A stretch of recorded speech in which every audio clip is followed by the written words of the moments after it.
This is the Legion 5i from Lenovo. It's an amazing laptop that I really love. I'm going to walk you through the things I love and the things I don't love about it. There's really only one thing that bothers me, and we'll get to it in a minute. So, okay, last year Lenovo had the Legion laptops, and those Legion laptops were not too dissimilar from what you're seeing here on the outside. You still had the displaced display, and most of the ports on the back, you had these vent grills on the side, and it was all ABS plastic. Some models had an aluminum lid. Those were more on the premium side. Lenovo still has that today. They're a little more confusing to find when you're shopping, I believe, but let's not worry about that for right now. Anyhow, but some of the big changes that they made is the top lid no longer has that weird texture on it that was like swirly lines. And the problem with that is that when you ran your fingers across it, it almost sounded like nails on a chalkboard. So that was pretty terrible. Now you still get the 180-degree hinge on the display, which is, it's cool. I mean, you'll probably never do it like this, but you'll probably use it like that, or maybe like this. So that's good. And it's a very sturdy hinge. The keyboard itself is awesome, and they made some changes over last year as well. Last year, the number pad ended at the top of the keyboard layout, so you didn't have the familiarity of having home and end, page up, page down above the number pad. So it was a little bit, it threw me off and probably threw off some other people too. Also last year, they had a smaller trackpad. This year, they give you a bigger trackpad, and they removed the dedicated left and right key buttons, click buttons rather. They've also brought the arrow keys down and made them full size. Some other manufacturers shrink those arrow keys and then push them up so that it all lines up at the bottom with the spacebar for aesthetics. I think aesthetically, this isn't as attractive as if it were uniform, but functionally, it's definitely an improvement, particularly if you do use these keys. I don't, but I'm sure some people do. The larger trackpad, that's a big plus. Good job on that. The keyboard is backlit, so you just hold down function and press the spacebar to change how bright it is or turn it off. And it's pretty bright. This is not one of Lenovo's IQ Corsair partnered keyboards, but it's still backlit. I'm not too fancy on the backlighting, so for me I just set it to static and off you go. But if you're into some more customizations, that's a great reason to go with the higher end 17-inch that has the Corsair partnership and the IQ backlighting, or something like a Razer Blade where you can really customize the heck out of it. And other manufacturers have caught up to that too. Okay, one last comment on the keyboard. If you hold function and press Q, then if you probably can't see this, but there's some stickers here that tell you what that does. Function Q changes the cooling setup. So you have automatic, full throttle, like let's go, we're gonna game hardcore, I don't care how loud it is, and then you have a whisper quiet mode. And so whisper quiet generally is for the office if you're really trying to preserve battery life.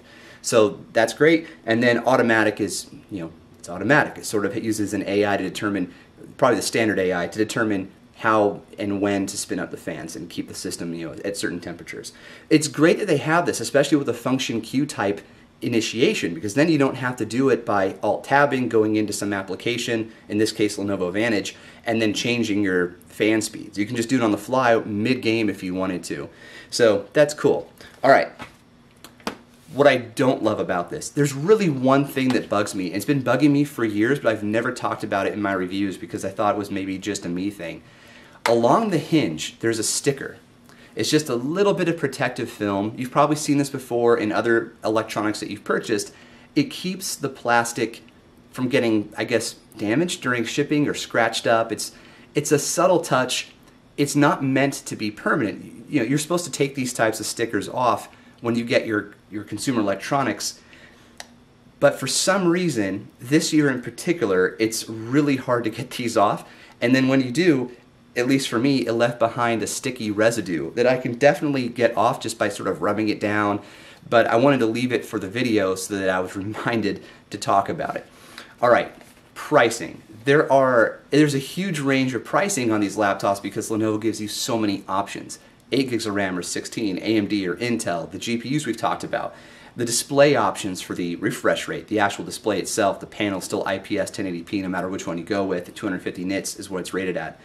So yeah, you start at $1,000 MSRP, but Lenovo's fantastic about running sales. And then they climb up in the 15-inch space, they climb up to $1,450, and that's when you get to the RTX 2060 with 16 gigs of RAM. Something that I couldn't find in the Intel spec is 16 gigs of RAM with any other GPU but the 2060. Now that might have changed by now. Again, Lenovo has a lot of different options, so that's a bit of a disappointment.